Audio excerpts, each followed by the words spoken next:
Hello student, आज हम lesson number 4 Ravishankar महाराज पढ़ेंगे। इनके राइटर का नाम क्या है? धीरूभाई परीख। और उनकी बर्थ डेट क्या है? 31 अगस्त 1933। महाराज અને વળી સેવક। महाराज એટલે તો મોટો રાજા। महाराज मीन्स एक बड़ा सा राजा। मोटो राजा तो सेवा करावे के सेवा करे। जो बड़ा राजा होता है वो सेवा करवाता है या करता है? हाँ, पण आ महाराज तो राज विनाना महाराज। लेकिन ये जो महाराज है वो राज के बिना ही महाराज हुए हैं। नवाई लागे छे ने कि जे राज विनाना ते वળી महाराज होय। जो राज के बिना है वो कोई महाराज होता है? हाँ, आ नवाई पमाड़े तेवी पण खरी बात छे। ये बात से आश्चर्य होता है, लेकिन ये बात सच्ची है। लोकोना हृदय पर जेमनी सत्ता चाले एवा छे आ महाराज। लोगों के दिलों में जो जिसकी सत्ता चलती है ये वो महाराज हैं। आ महाराजा ने तमे नहीं ओळखता? आप इन महाराजों को नहीं जानते? लो, हूँ तमने एमनु नाम कहूँ छूँ। एमनु नाम रविशंकर व्यास। हजी ओळखाण ना पड़ी? रविशंकर व्यास नाम अजाण्યું लागे छे। अरे एज एमनु खरू नाम छे अने व्यास एज एमनी साची अटक छे। उनका नाम क्या था?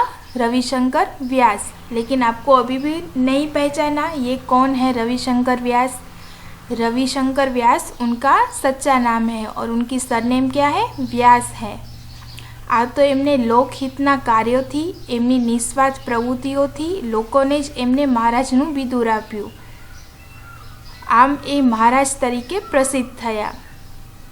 वो लोगों की बहुत मदद करते थे और निस्वार्थ से उनकी सहाय करते थे, इसलिए लोगों ने उनको महाराज का नाम दिया था और वो महाराज के नेम से प्रसिद्ध हुआ। आ महाराज एटले ज गुजरातना मुख सेवक रविशंकर महाराज। लोको एमने रविशंकर दादा पण कहता हता। ये महाराज मीन्स रविशंकर महाराज और लोग उनको रविशंकर दादा भी कहते थे। रविशंकर महाराज नो जन्म संवत 1940 महा महीनानी वध चौदसना दिवसे एटले के महाशिवरात्रि रोज थयो हतो। उनकी डेथ कब हुई थी? 1914 में महाशिवरात्रि के दिन पे हुई थी। ईस्वीसन 1884 ना फेब्रुआरी महीनानी 25मी तारीखे खेड़ा जिल्लाना रढु गामे जन्मेला रविशंकर पिताश्रीનું नाम शिवरामभाई અને માતૃશ્રીનું नाम नाथीबा હતું। 1984 में फेब्रुआरी में 25 डेट को वो उनका जन्म हुआ था और उनका जन्म खेड़ा जिले में रढु गाम में हुआ था और इनके फादर का नाम क्या था? शिवराम भाई। और उनकी माता का मीन्स उनकी मदर का नाम क्या था? नाथीबा।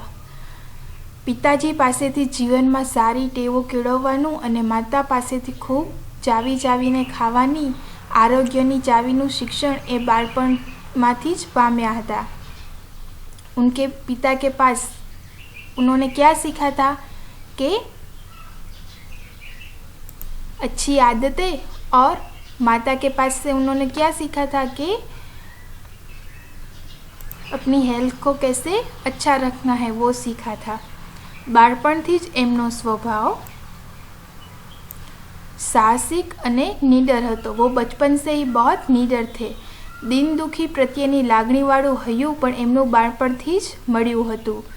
बाळपणथी ज ए घर में नाना मोटा कामों में मदद करता था। वो बचपन से ही घर के सारे छोटे बड़े काम में हेल्प करते थे।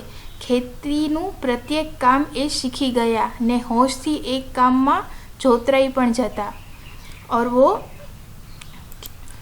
वो खेती के सारे काम भी सीख गए थे और बहुत ही अच्छे से वो सब काम करते थे। कोई पण काम में एमने शर्म संकोच अने नानप नहीं। वो कोई भी काम करते थे, किसी भी काम में उनको शर्म नहीं आती थी। मोटा थया पछी पण एमणे काम करवानी वृत्ति छोड़ी नहीं। बड़े होने के बाद भी वो काम करते रहे।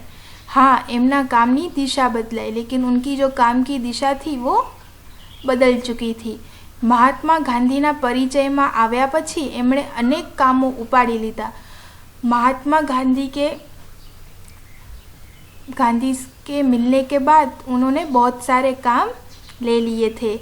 ये जे काम उपाड़े तेमा दिल दईने जोड़ाई जाए और वो जो काम लेते थे वो उसके साथ दिल से कनेक्ट हो जाते थे। महात्मा गांधीए तो कहेलू पण खरू, बस महाराजनी आज खूबी छे, तेमने जे काम सोंपो तेमां ए पोताना आत्मा रेड़ी दे छे, तेथी ज एमनुं काम झड़के छे अने तेथी वधु सारी असर पड़े छे। गांधी जी ने क्या बोला था कि महाराज को कोई भी काम सौंपो तो वो बहुत अच्छे से करते हैं और वही इनकी बहुत अच्छी खूबी है और वो अपनी पूरी ताकत उस पर लगा देते हैं, इसलिए काम है वो अच्छे से हो जाता है। गांधीजी સાથેના પરિચય પછી એમણે ભારતની આઝાદીની લડતમાં ઝંપલાવ્યું। गांधीजी से मिलने के बाद वो भारत की आज़ादी की लड़ाई में भी साथ में थे। यजमान वृत्तिनो धंधो छोड्यो, विलायती कपड़ा छोड्या, गाम घर बधु छोड़ी ए राष्ट्रना काममां लागी गया। उन्होंने क्या धंधा छोड़ दिया, जो विदेश से कपड़े आते थे वो भी छोड़ दिया, अपना गांव अपना घर सब उन्होंने छोड़ दिया और सिर्फ राष्ट्र के काम में लग गए। चरखो चलावी खादीना वस्त्रों पहेरवा, सादू खावू पीवू अने सादाईथी रहेवू ए हवे एमनो जीवन मंत्र बनी गयुं हतुं। चरखो चला के वो खादी के कपड़े पहनते थे और खाना पीना भी बिल्कुल सादा खाते थे और एकदम सादाई से रहते थे, वो उनका एक जीवन मंत्र बन गया था। धीमे धीमे राजकीय प्रवृत्ति ने स्थाने लोक प्रवृत्ति एमना जीवन में प्रवेश कर्यो। धीरे धीरे से वो राजकीय प्रवृत्ति में से निकल के और लोक प्रवृत्ति में साथ में होने लगे। पछी तो एज प्रवृत्ति मुख्य बनी गई और फिर लोक प्रवृत्ति ही उनकी मुख्य प्रवृत्ति बन गई। लोक सेवाना क्षेत्रे एमणे प्रथम पगरण मांडेलो। लोक सेवा में उन्होंने प्रथम पैर कब रखा था? ईस्वीसन 1911 में वडोदरा में तेओ श्री फतेहसिंह राव अनाथ आश्रम में 2-3 छोकराओने दाखल करावा गया था। 1911 में वो वडोदरा में श्री फतेहसिंह राव अनाथ आश्रम था, उसमें 2-3 लड़के का एडमिशन करवाने गए थे। अनाथ आश्रम में वडाए रविशंकर ने फाळो उघराववा कह्युं, त्यारे तो एक काम एमना माटे साव नवुं हतुं, पण एमणे आ काम माटे उपाड़ी लीधुं। वो अनाथ आश्रम में एडमिशन करवाने गए थे, तब वहाँ से उनको फाड़ा लेने के लिए कहा गया। उनके लिए ये काम बहुत नया था, लेकिन उन्होंने फिर भी काम अपने हाथ में ले लिया। घेर घेर फरीने एमणे आश्रम माटे ठीक ठीक रकम एकठी करी। अलग अलग घर पे जाके वो आश्रम के लिए एक रकम उन्होंने एकठी की, मीन्स साथ में की। ત્યાર પછી ધીમે ધીમે એમણે આવા જ કામોમાં પોતાની જાતને જોતરવા માંડી। फिर वो धीरे धीरे से वो इन्हीं कामों में लग गए। एक बार पेटलादथी थोड़े दूर आवेला जोगण गाम में एमणे जवानुं थयुं। एक बार क्या हुआ था, पेटलाद थे थोड़े से दूर, गांव का नाम क्या था, जोगण गांव में उनका जाना हुआ। एमणे जोयुं तो त्यां नरी गंदगी ने गंदगी, वहाँ पे उन जाके देखा तो वहाँ तो बहुत ही गंदगी थी। गांव में ठेर ठेर गरीबाई डोडिया करे और गांव पूरा क्या था, गरीब था। आ गरीबाई अने गंदगी थी एमनुं दिल द्रवी उठ्युं। त्यां रही आ दूषणो दूर करवानुं एमणे मनसूबो कर्यो। उस गांव में जाके देखा तो वहाँ पे बहुत गरीबाई और बहुत ही गंदगी थी। तो उन्होंने क्या डिसाइड किया कि अब वो वहाँ पे रह के और ये सब दूर करेंगे। आजूबाजूना गामडामां पण एज परिस्थिति हती। आसपास के गांव में भी यही परिस्थिति थी। महाराज तो गामडे गामडे फरवा लाग्या। दिवस में एक बार बपोरे कोई गाममांथी घोड़ा दाड़ा चोखा मेळवीने खीचड़ी रांधी खाए अने पछी एमनी यात्रा शुरू करे। महाराज क्या करने लगे, अब गांव जाके गांव में जाने लगे और दोपहर को एक बार दाल और राइस की खिचड़ी बना के फिर वो खाते थे और फिर से अपनी जो यात्रा थी वो स्टार्ट करते थे। पानी पीवा माटे साथे दोरी अने लोटो राखे। पानी पीने के लिए साथ में एक दोरी और स्टील का लोटो साथ में रखते थे। गामनी भागोड़े प्रथम नाई धोई ले, पछी ये गाम में प्रवेशे।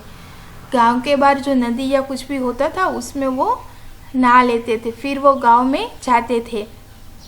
आ यात्रा में 2-3 वखत दोरी खोवाई गई, आथी एमणे दोरी साथे राखवानुं मांडी वाळ्युं।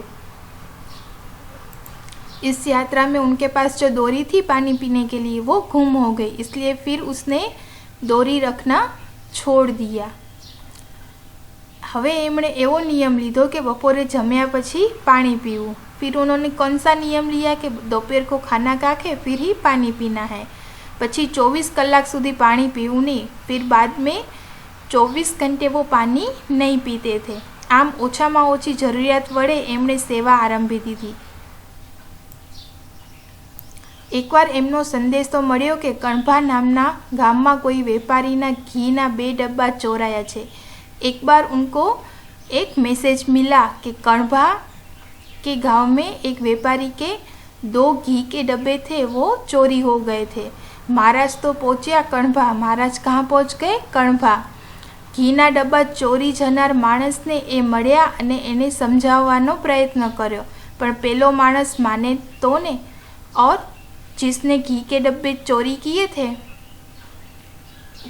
उसको महाराज ने बहुत समझाया, लेकिन वो इंसान वो समझ ही नहीं रहा था। महाराजे उपवास आदर्यो, पाणीनो पण त्याग कर्यो। पेला माणसना मन पर भागे असर थई।